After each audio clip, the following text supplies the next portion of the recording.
Voda صاحب پہلے اسحاق ڈار صاحب سے شروع کرتے ہیں کیونکہ یہ ایک نیا ٹوسٹ ہے کہانی میں. عام طور پر پچھلے کچھ عرصے سے ہم انتخابات ڈسکس کرتے تھے کہ پنجاب میں کیوں نہیں ہو رہے یا وہاں کیوں نہیں ہو رہے, تو ہمیں سب سے بڑی logic P M L N کی جانب سے دی جاتی تھی کہ آئین کہتا ہے کہ ایک نیوٹرل سیٹ اپ ہوگا مرکز کے اندر اور صوبوں کے اندر, اور انتخابات ایک روز ہوں گے, تو اس کے بغیر تو ہم کروا ہی نہیں سکتے, اور سینسس بھی ہو رہا ہے. اب وہی نون لیگ کہتی ہے کہ نہیں اسحاق ڈار کو لگائیں گے تو اکانومی آگے چلے گی.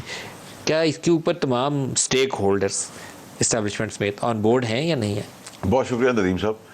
ندیم صاحب, سب سے پہلے تو یہ کہ میں سمجھتا ہوں کہ اتنی تکڑ دوڑ اور اتنی دقت اور اتنی پریشانی سے گزرنے کی کیا ضرورت ہے.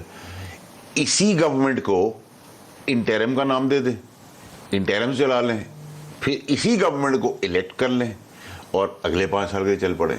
تو یہ تو ٹوپی ڈرامہ ہو رہا ہے نا. تو ٹوپی ڈرامے کا تو کوئی جواز نہیں. اس وقت وہ سوٹ کرتا تھا, آج یہ سوٹ کرتا ہے. یہ نام ایک فیلر کے طور پہ چھوڑا گیا, اس پہ ایک بیک کلیش آیا. بیک کلیش کے اندر پیپلز پارٹی کابینہ کے اندر حصہ مانگ لے گی, سندھ میں وہ اپنا چیف منسٹر مانگ لے گی, جے یو آئی پھر بندر اس کے خالق کون ہے, اس آئیڈیا کے خالق کون ہے؟ کیونکہ یہ ٹرسٹ ڈیفیسٹ بھی ہے نا سر.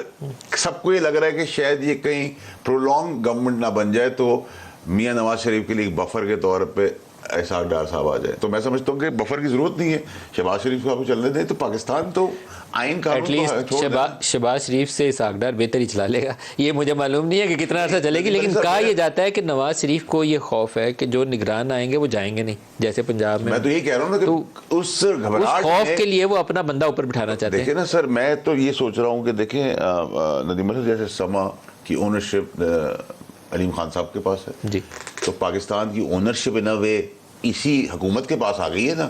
اب تو کیئر ٹیکر کے اندر بھی وہ چاہ رہے ہیں خود ہی کنٹینیو. تو آپ کے خیال میں اسحاق ڈار بنے گا یا نہیں بنے گا؟ دیکھیے ابھی تو یہ 50-50 میچ ہے, اس کو ڈسکارڈ نہیں کیا جا سکتا. اچھا, رول آؤٹ نہیں آپ کر رہے.